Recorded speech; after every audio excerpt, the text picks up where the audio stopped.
Bwana Yesu asifiwe. Mfalme wa Mungu amsali nyinyi. Karibuni. Maandalizi yetu yamekwenda vizuri. Nafikiri tutakuwa na moment ambayo tutatrain tena leo katika kiwanja cha mazoezi kwa ajili ya kufeel na kuwapa wachezaji muda wa kuangalia ni namna gani ambavyo watakavyoweza kutumika katika pitch hiyo.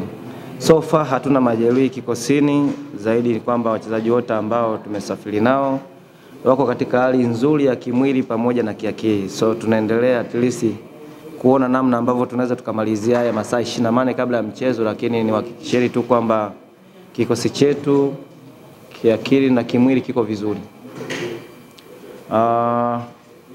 Ilo swali la pili, ninaionaje mechi ya Mashujaa kulingana na mwendelezo wa matokeo walionao? Uhalisia tu ni kwamba ni mechi ngumu.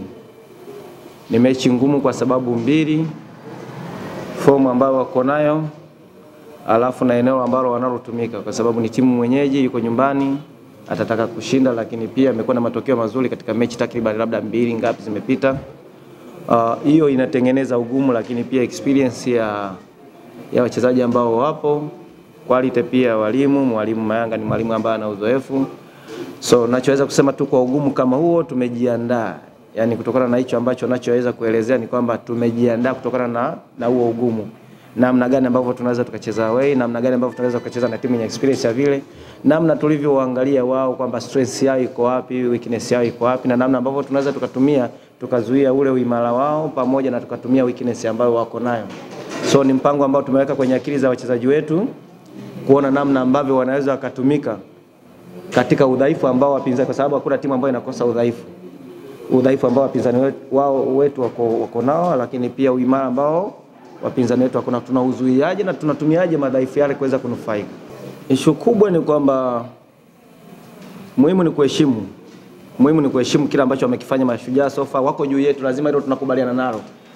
Wako juu yetu, lakini kikosini kwetu kuna experience kubwa sana. Experience ya wachezaji wetu, experience ya walimu, kwa sababu at least naweza nikakwambia hata msimu jana nilikuwa na timu ambayo ilikuwa katika nafasi ya 15, Tanzania Prison, then wameweza kutoka huko kuja huko.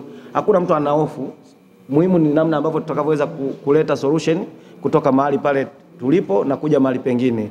Hatuwezi kuingiza timu kwenye hofu, kwa sababu kila mchezaji aliyeko kwenye timu yetu hakuna mchezaji mchanga.